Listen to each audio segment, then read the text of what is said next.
Innal hamdalillah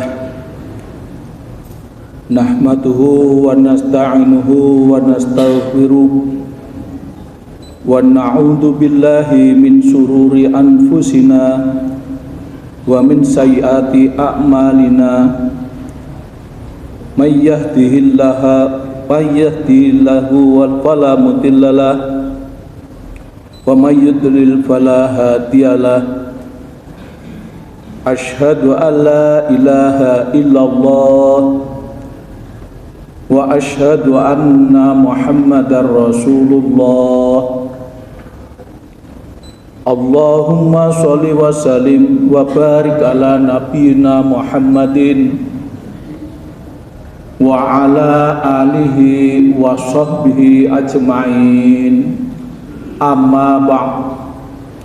Faya ayyuhal hadirun rahimakumullah, ittaqullah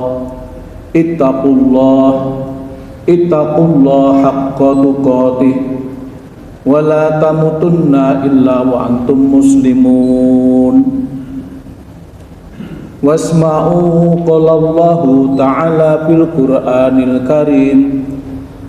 A'udzu billahi minasy syaithanir rajim. Bismillahirrahmanirrahim.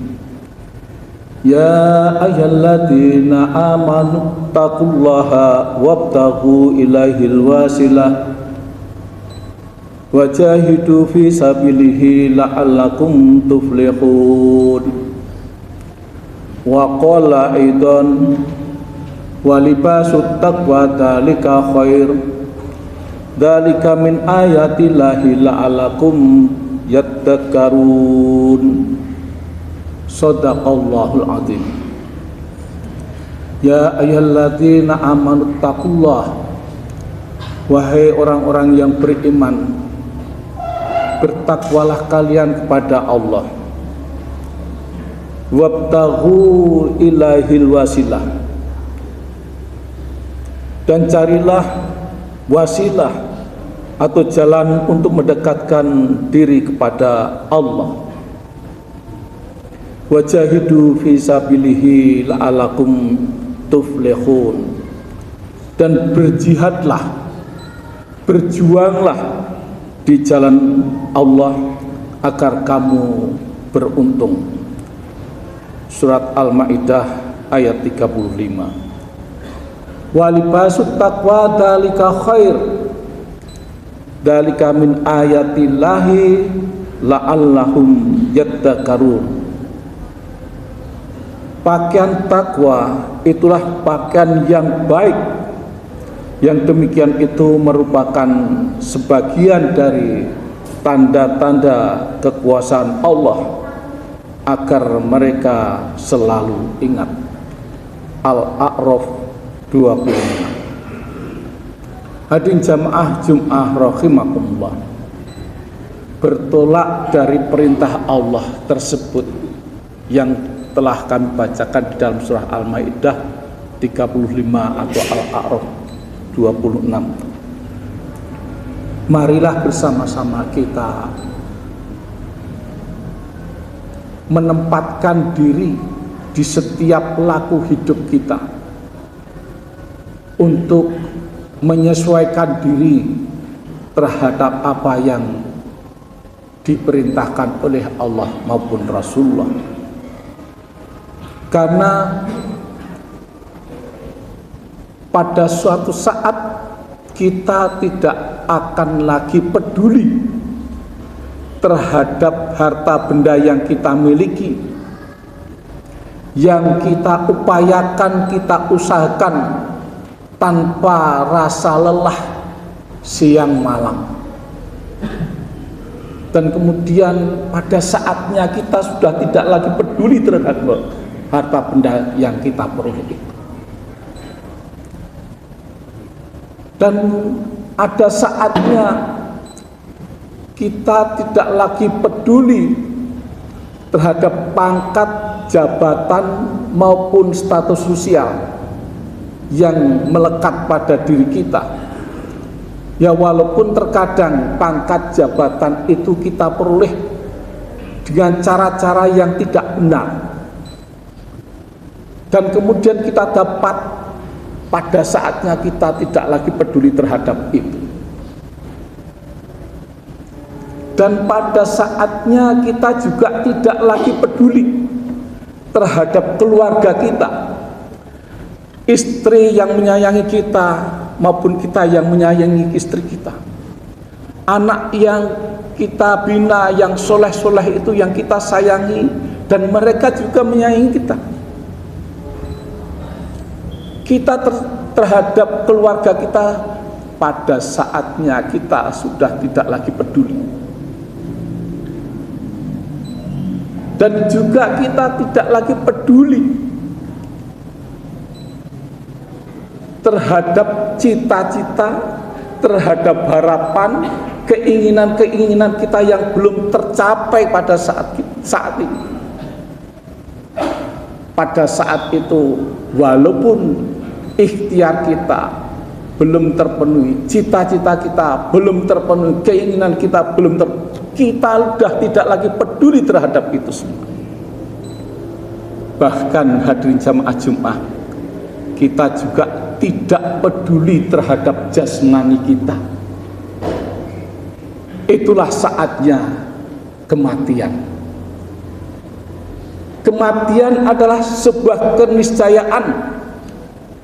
Saat itu kita sedang ridho maupun tidak sedang ridho. Kala itu kita sudah menyiapkan diri ataupun kita pada saat itu belum siap atas kematian itu, tapi toh ketetapan Allah pada saat dimana kita harus pulang, kita tetap harus pulang. Hadirin jamaah rahimakumullah, oleh karenanya itu bahwa setiap mukmin senantiasa menyiapkan diri atas kematian itu. Kematian adalah gerbang pertama di samping gerbang-gerbang yang lain, di mana kita akan mendapatkan kehidupan yang baqo, kehidupan yang abadi nanti di yaumil akhir. Pada saat itu umat mukmin, setiap kita yang mukmin itu senantiasa menyiapkan diri dengan berbagai hal amaliyah yang kita kerjakan dengan keikhlasan hati. Waktu bergulir itu kita isi dengan amaliyah yang baik, yang menyesuaikan terhadap kehendak Allah dan Rasul. Karena kita orang iman itu meyakini bahwa pada saatnya Allah akan memberikan jazaa, akan memberikan balasan terhadap setiap orang, dan itu termasuk orang yang beriman sesuai dengan apa yang telah ia lakukan. Di dalam surah Ghafir ayat 17 Allah berfirman, al-yauma tujza kullu nafsin bima kasabat la dzulmal yauma innallaha sari'ul hisab. Pada hari itu setiap jiwa diberikan balasan sesuai dengan apa yang telah ia usahakan. Tidak ada yang terzalimi pada hari itu kecuali atas apa yang telah ia lakukan. Innallaha sari'ul hisab, dan Allah sangat cepat perhitungannya. Hadirin jamaah rahimakumullah, oleh karena itu, karena Allah pernah menyampaikan kepada setiap kita, inna akramakum indallahi atqakum, bahwa derajat yang paling mulia di sisi Allah adalah orang yang bertakwa. Maka mari bersama-sama kita menjaga kemuliaan diri kita untuk mendapatkan predikat takwa di hadapan Allah nanti. Hadirin jamaah rahimakumullah, Imam Syafi'i menyampaikan kepada kita setidak-tidaknya kemuliaan itu ada 3 macam. Yang pertama, kusmanal fakri hatta yadunun nasu min ifatika annaka ghaniyun. Yang pertama, bahwa Imam Syafi'i menyampaikan orang yang mulia itu salah satunya adalah orang yang mampu menyembunyikan kemiskinannya karena mempertahankan ifahnya atau kemuliaannya, hatta yadunun nasu, sehingga orang-orang yang di sekitarnya menganggap annaka ghaniyun, mereka itu adalah orang yang berkemampuan. Dan hadirin jamaah rahimakumullah, itulah yang dilakukan oleh para ulama-ulama terdahulu, para salafus saleh, dengan menjaga iffah atau kemuliaannya itu yang diperlihatkan kepada komunitas pada saat itu adalah seolah-olah adanya adalah kebahagiaan.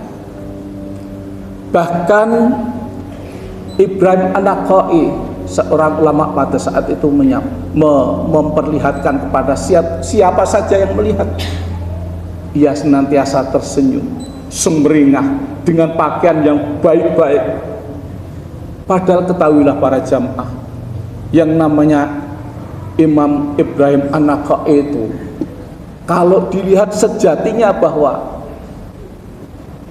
daging bangkai pun sebetulnya telah halal baginya karena ketiadaan apa yang ia miliki. Tapi di permukaan diperlihatkan bahwa kelihatan bahwa Ibrahim An-Nakha'i itu adalah orang yang bahagia, orang yang berkemampuan. Inilah yang diperlihatkan, dicontohkan, dan ini disampaikan oleh Imam Asy-Syafi'i kepada kita. Seolah saat ini ada pergeseran yang sangat jauh, di mana ketika itu para mayoritas ulama bersikap seperti ini di dalam menyikapi kemiskinannya. Tapi sekarang kita bisa melihat, kalau namanya dalam hal bantuan, ia memperlihatkan diri sebagai seorang yang miskin. Tapi begitu ia di dalam keramaian komunitasnya, ia biasa orang-orang yang sejajar dengan mereka, memperlihatkan kemiskinannya karena akan ada bantuan dan ia harapannya akan memperoleh. Ada pergeseran tata nilai kehidupan yang diperlihatkan oleh para salafus saleh. Bahkan yang ironis, delalai yang membagi, yang kebetulan ia mempunyai wewenang membagi, nyereh sikik sadurunge liyane dibagi. Masya Allah, sesuatu yang sangat ironis dengan kehidupan yang diharapkan oleh Allah. Itu yang pertama, hadirin. Yang kedua, kusmanal ghadabi hatta yadunun nas annaka rodi. Imam Syafi'i menyampaikan bahwa orang yang mulia adalah orang yang mampu menyembunyikan ghadab, kemarahannya, sehingga orang lain melihat bahwa ia telah ridho dengan permasalahan yang ada. Nah, hadirin yang kami hormati, kebanyakan di dalam kehidupan yang sekarang ini berselisih pendapat itu seolah-olah sesuatu yang lazim. Padahal Islam tidak mengajarkan untuk kita berdebat terhadap sesuatu hal. Karena prinsipnya Islam itu fadzakir Islam itu hanya menyampaikan. Nek wis disampai nih kok ora ditampa, bukan urusannya, karena memang hidayah itu memang dari Allah, bukan dari kita yang menyampaikan.